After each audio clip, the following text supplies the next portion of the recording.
guys, it's Will from Going Awesome Places. Well, Kamek's been working on some new and exciting products, and I wanted to do a rundown of the brand new Firebelly 30. On the surface, it may look the same, but for those that currently own one, are curious about the new one versus the old one, or you're just in the market for a brand new trail quilt, here's everything you need to know about the Kamek Firebelly. To get to the sections that you care about, feel free to hop around by using the handy table contents in the description down below. I don't mind. Today we'll be covering trail quilt basics, specs for the Kamek Firebelly, differences between the old version versus the new one, and ultimately, should you buy it? So what's a trail quilt? Well, trail quilts come in a bunch of different names. I know them as camping quilts, some call them camping blankets, or you can just call them plain old quilts. Ultimately, these are blanket-like coverings that thrive in the outdoors and are designed to be ultralight. What makes trail quilts so attractive is the versatility of them.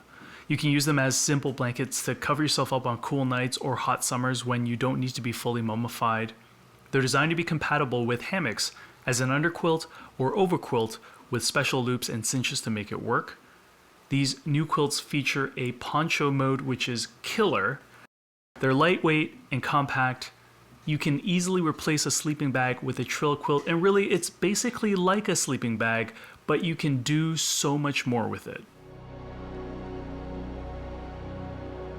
Here's what it comes with. You have the roll top stuff sack on the outside, unclip this to open it up, and of course you have the Firebelly inside. Once you got all that out, you also have a nice nylon oversized stuff sack. And one more thing inside, which is this kit. There's a conversion for the underquilt and also sleeping pad straps. This is what makes the Firebelly so good. The first is poncho mode. It has a zippered opening in the middle which allows your head to go through and use it as a poncho so you can move all around hands-free. It's got 750 fill power duck down. The shell is made out of an Atmos X 20D ripstop, which means it's pretty darn strong. It's also coated with DWR waterproofing and also something called Sire, which prevents down from escaping, and it's a process that welds fabrics together. The zippers are also YKK, so they're high quality. It's rated for 30 degrees Fahrenheit or -1 degrees Celsius. The quilt itself only weighs 800 grams or 28.2 ounces. When taken out, it's 88 inches long.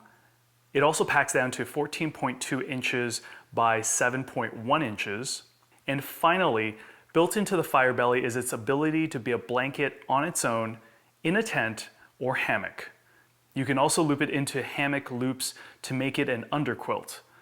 Or you can button things up, create your own toe box, and turn it into a full-fledged sleeping bag. All the specs are great and all, but one of the things I was really wondering about was just how different this one was compared to the previous version, especially if you own the original Firebelly. Here are all the differences that you need to know about. When you look at the official specs, it doesn't look like much has changed, but when I had a chance to lay them out side by side and also on top of each other, it's clear that the new Firebelly is larger. By no means scientific, you can see that the width is about 2.5 inches wider and about 3 inches longer. This is going to be a welcome change for those that are taller for sure. While still rated for 30 degrees Fahrenheit and -1 degrees Celsius, now the fill rating has remained at 750 duck down, but what they've changed is the baffle design to account for the poncho, but also further improvements to make sure that there's enough room to loft properly and for the insulation to distribute evenly.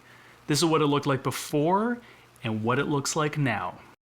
They've also changed the fabric. So it used to be rated a 15D nylon ripstop. It's now a 20D nylon ripstop, a heavier class, which means that it's actually stronger and more durable, but also heavier. But that leads to the next spec, which is interesting because you'd think that there'd be a weight penalty, but there isn't.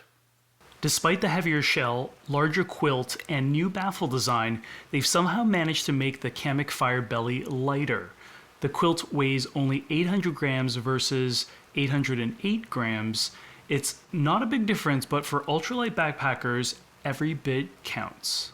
Of course, the biggest change to the product is the zippered poncho opening, which is such a simple change, but dare I say, revolutionary. It might look a little silly, but being hands-free is awesome. And they've been able to do it without compromising the integrity of the down trail quilt.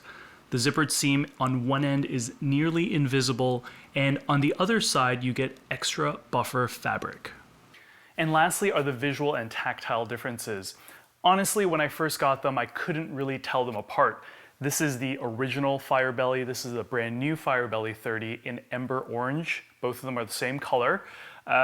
So in terms of design, it's more or less all the same. You could probably tell the differences physically by the minor differences in length and also, of course, the poncho opening that exists in this one and not this one.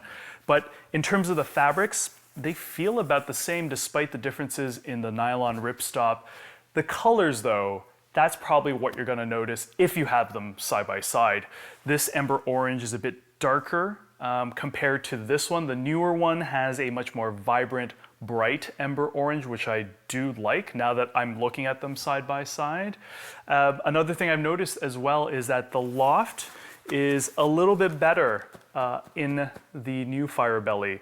It's just got a bit more poof to it compared to the original.